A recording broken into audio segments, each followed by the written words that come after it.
अस्सलाम वालेकुम बेटा। उम्मीद है कि आप सब स्टूडेंट्स खैर खेल से होंगे।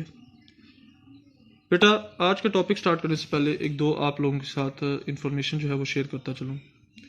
आपको चूंकि पता है कि पंजाब यूनिवर्सिटी ने अपनी गाइडलाइन चेंज की है और उन्होंने इस बार ऑनलाइन एग्ज़ामिनेशन शुरू करने का डिसीजन लिया है। उस दौरान आप बच्चों के लिए नहायत ज़रूरी है कि आप MCQ मल्टीपल चॉइस क्वेश्चंस पे अपना फोकस करें। मुझसे कुछ बच्चों ने फीडबैक में ये पूछा कि सर आप हमें काइंडली ये बताएं कि MCQs किस से रिलेटेड आते हैं। तो बेटा आज जिस तरह मैं अपना टॉपिक शुरू करने जा रहा हूँ बाइनोमियल फ्रीक्वेंसी डिस्ट्रीब्यूशन। आपको पता है बाइनोमियल डिस्ट्रीब्यूशन का फार्मूला क्या है, ये है। और बाइनोमियल फ्रीक्वेंसी डिस्ट्रीब्यूशन कब होती है, जब उसके साथ आप कैपिटल N मल्टीप्लाई कर देते हो। सिंपल सी बात है। इसको अगर आप लिखना चाहें तो आप यूं भी लिख सकते हैं, ठीक हो गया। और ये P of x is equal to x किसकी इक्वल होता है, NCX P power x Q N minus x। तो देखें यही चीज लिखी हुई, जबकि N क्या है, नंबर ऑफ इंडिपेंडेंट ट्रायल्स हैं, P क्या है, प्रोबेबिलिटी ऑफ सक्सेस है, X क्या है, सक्सेसेस होती हैं या नंबर ऑफ सक्सेसेस होती है।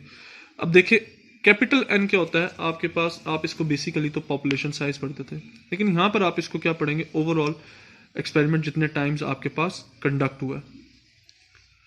और यहाँ पे N क्या है, ये देखें लिखा हुआ है, N independent trials constitute one experiment और वन सेट, यानी कि एक एक्सपेरिमेंट से बिलोंग करेंगे। अब यहाँ पर देखें 6 डाइस आर थ्रोन 729 टाइम्स, तो N क्या हुआ, ओवरऑल कैपिटल N 729, और 6 डाइस हैं तो स्मॉल n क्या हो गया, 6 हो गया। How do you expect at least 3 dice to show a 5 और 6। आपको पता है कि एक डाइस पे 5 और 6 आने की प्रोबेबिलिटी क्या होती है, P आपके पास क्या होती है, 5 और 6 आने की 2/6। ये जो चीज़ आपके पास लिखी हुई है ये आपके पास यूं लिखी हुई है, यहाँ पे मैं लिख देता हूँ N into Q plus P whole power N के। Q क्या है आपके पास, P आपके पास क्या है 1/3 है, और Q क्या आपके पास 1 माइनस P जो कि किसकी इक्वल आ जाएगा, ये देखें। इसको अगर आप सिंप्लीफाई करें तो ये 1/3 आ गया, और यहाँ से अगर आप Q निकालें तो Q 1 माइनस P होता है तो वो 2/3। पहले Q आ गया फिर P आ गया। इसको अगर आप ओपन करें तो ये अगेन बाइनोमियल एक्सपेंशन में ओपन होता है। तो अब आपने क्या बताना था, एटलीस्ट 3 डाई। तो एटलीस्ट 3 डाई का क्या मतलब है, probability of x is greater than equals to 3। तो ये आपके पास expected number of times at least 3, यानी कि कितनी बार 3 आ सकता। तो एक्सपेक्टेशन आपके पास, आपने 3 से शुरू किया 6 था। अगर आप इसको चाहें तो आप यूं भी लिख सकते हैं, आप probability of x is greater than equals to 3 या 3 से ज़्यादा। तो आपने ये फाइंड आउट करना था, यहाँ इस फार्मूले में पुट किया। जब आपने ये वाला सारा फाइंड आउट कर लिया तो इसको कैपिटल N से मल्टीप्लाई किया, तो कैपिटल N से मल्टीप्लाई करके आपके पास क्या आ गया, जो उन्होंने पूछा हुआ है कि एक्सपेक्टेड क्या है, हाउ डू यू एक्सपेक्ट। तो एक्सपेक्टेड क्या होता है, जब आपके पास N होता है। ये बाइनोमियल फ्रीक्वेंसी डिस्ट्रीब्यूशन है, इसको हम एक्सपेक्टेड फ्रीक्वेंसी डिस्ट्रीब्यूशन भी कहते हैं।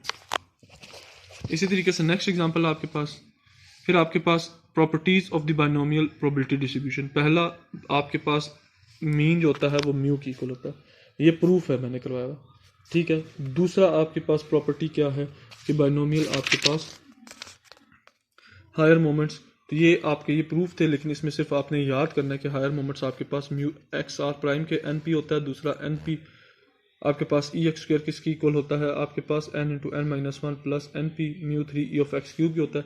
इस तरीके से आपने याद करना है। बेसिकली आज के लेक्चर का मकसद क्या था कि आज के लेक्चर में आपने बेटा यहाँ पर at the end of exercise आपके पास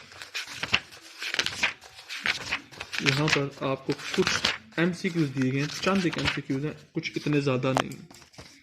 ये देखें, which of the following is not the property of binomial experiment. इनमें से कौन सी बाइनोमियल की प्रॉपर्टी नहीं है। अब देखें बेटा, अगर आपको ये चारों प्रॉपर्टीज बाइनोमियल की याद हो तो फिर ही आप उसमें से टिक मार्क कर सकते हैं कि कौन सी नहीं है।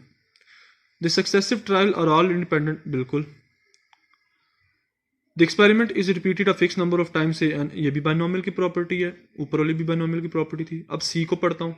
The probability of success denoted by P remains constant for all trials. Probability of success P आपके पास हमेशा कांस्टेंट ही रहता है, ये भी आपको पता है। चौथी तरह पढ़ते हैं, देयर आर 3 और मोर पॉसिबल आउटकम्स। तो ये वाली आपके पास बाइनोमियल की प्रॉपर्टी नहीं है, तो इस ऑप्शन को आपने टिक कर दिया। क्यों नहीं है, क्योंकि बाइनोमियल में आपके पास 2 आउटकम्स होती हैं, एक सक्सेस और एक फेलियर।